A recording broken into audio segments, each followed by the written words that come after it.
Ikiwa ni tarehe 19 ya mwezi Mei, karibu kwa taarifa zetu za Starwave Media. Kituo chako nambari 1 cha habari kwa taarifa za kina, ukweli na wajibikaji. Hizi ndizo habari kuu zinazotufikia kwa sasa. Jina langu ni Santana Shitakwa. Niite Charles Msoka. Vifuatavyo ni vidokezo.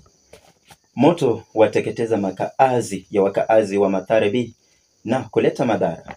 Kiongozi wa DCP na vilevile aliyekuwa naibu wa rais Rigathi Gachagua ahepa kukamatwa na afisa wa polisi nyumbani kwake. Gachagua asema Rais Ruto ndiye atakayelaumiwa iwapo chochote kitatokea kuhusu maisha yake. Mbunge Peter Salasya aachiliwa kwa boni ya thamani ya shilingi 200,000.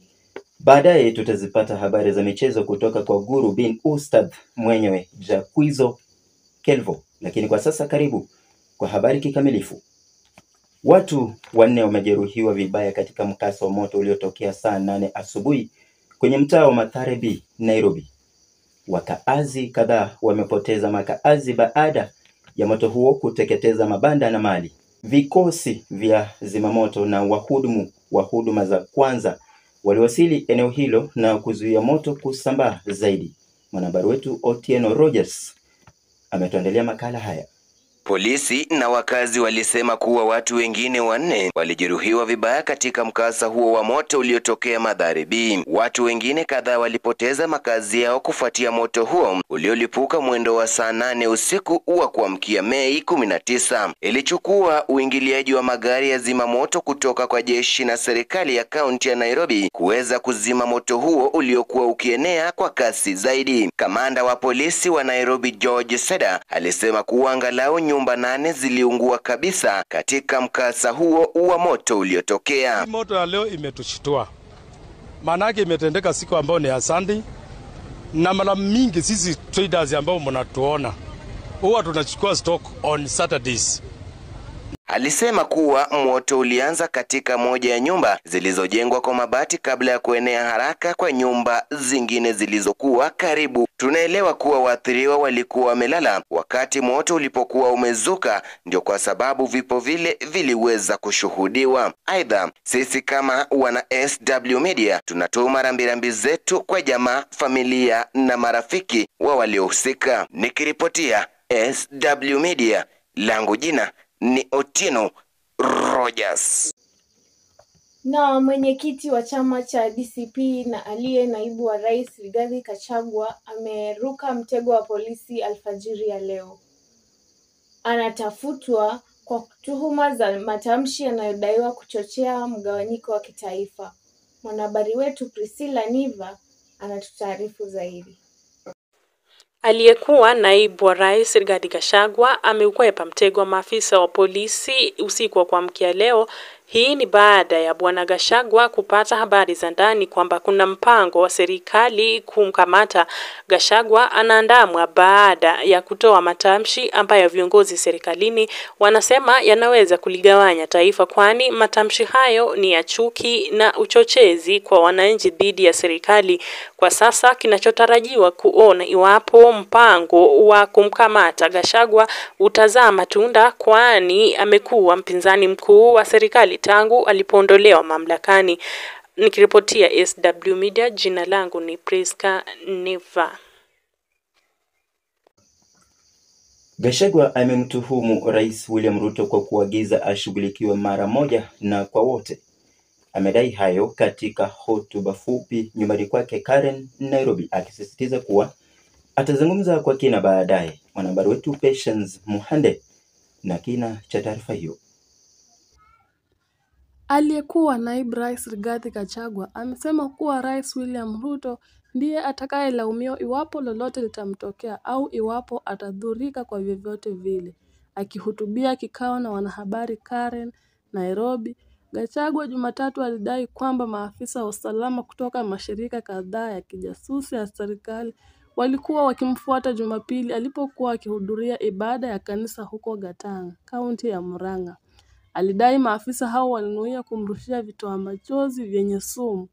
Alisema hataacha kukosoa utawala wa Rais Ruto, akiongeza kuwa matamshi yake tata kuhusu uchaguzi mkuu ujao yamepotoshwa. Nikiripotia Starwave Media, langu jina ni Patience Muhande. Mbunge Peter Salasya ameachiliwa kwa dhamana ya shilingi 200,000 kufuatilia mashtaka ya kutoa matamshi ya chuki. Amedai hana hatia na kwamba atasafisha jina lake mahakamani. Mwanahabari wetu Henry Onyango anatupea taarifa. Mbunge wa Mumias Mashariki Peter Salasya ameachiliwa kwa dhamana ya pesa taslim shilingi 200,000 katika kesi ya matamshi ya chuki. Wakifikishwa katika mahakama ya sheria ya Milimani siku ya Jumatatu, timu ya utetezi ya Salasya ilidai kuwa mbunge huyo alikamatwa kwa njia ya kinyama na pia walinyimwa ruhusa ya kumfikia mteja wao. Pia aliombwa kurejeshwa kwa walinzi wa Salasya ili kumhakikishia usalama wake. Nje ya chumba cha mahakama, Echesa alishutumu matumizi ya vikosi vya usalama ili kudhibiti ukosoaji wa kujenga. Anaamini kwamba kukamatwa kwa Salasya kulichochewa kisiasa tu na kulilenga kunyamazisha matarajio yake ya kisiasa ya mwaka wa 2027. Nikiripotia Starwave Media, jina langu ni Henry Onyango. Endelea kuwa nasi. Jacquizo Calvo anatuletea matokeo ya hivi punde na taarifa motomoto kutoka viwanjani. Barabara mwanaspoti, karibu tuchacharize uwanjani. Langu jina jezi nambari 16 mgongoni, Jacquizo Calvo. Tukianzia humu nchini ni kwamba mwanapolisi aliweza kumwacha mwanatalanta na machungu baada ya kumchabanga bao 1-0, huku naye mwana Sofapaka kimwacha Mwanataska kwa makovu ya mabao 7-1. Mwana Bandari aliachana sare ya kutofungana na mwana FC Leopards, huku naye mwana Morangasili akiachana sare hiyo 0-0 na mwana Gor Mahia. Mwana Shabana kiachana na mwana Mara Sugar baada ya kumchabanga bao 1-0. Jedwali la KPL linasimama hivi: mwana Polisi yuko kidedea na alama 61, huku naye mwana Taska akiwa wa pili na alama 55. Katika ligi kuu nchini Uingereza ni kwamba mwana Arsenal aliweza kumwacha mwana Newcastle na machungu baada ya kumpiga bao 1-0, huku na mwana Brentford akichabangwa na mwana Fulham magoli 3-2. Mwana Leicester alimwacha mwana Ipswich na machungu baada ya kumchabanga mabao 2-0, huku na mwana West Ham United akijabangwa nyumbani mabao 2-1 na mwana Nottingham Forest. Everton akimchabanga mwana Southampton nyumbani kwa mabilisha mazungumzo kuelekea Real Madrid. Kwingineko ni kwamba Chelsea na Manchester United wanamezea mate kijana Nigeria Victor Osimhen, ambapo kwaheri kwa sasa.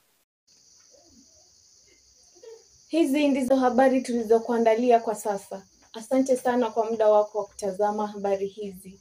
Kwa taarifa hizi na nyingine nyingi, tembelea mitandao yetu ya kijamii na tovuti www.starwavemedia.co.ke. Kwa niaba ya waandishi wetu na timu nzima ya Starwave Media, jina langu ni Charles Msoka. Mimi ni Ite Santana Shtakwa. Asante kwa kupatia nafasi na kukaribisha. Endelea kukaa salama na ujiunge nasi katika taarifa zetu zijazo. Kwaheri.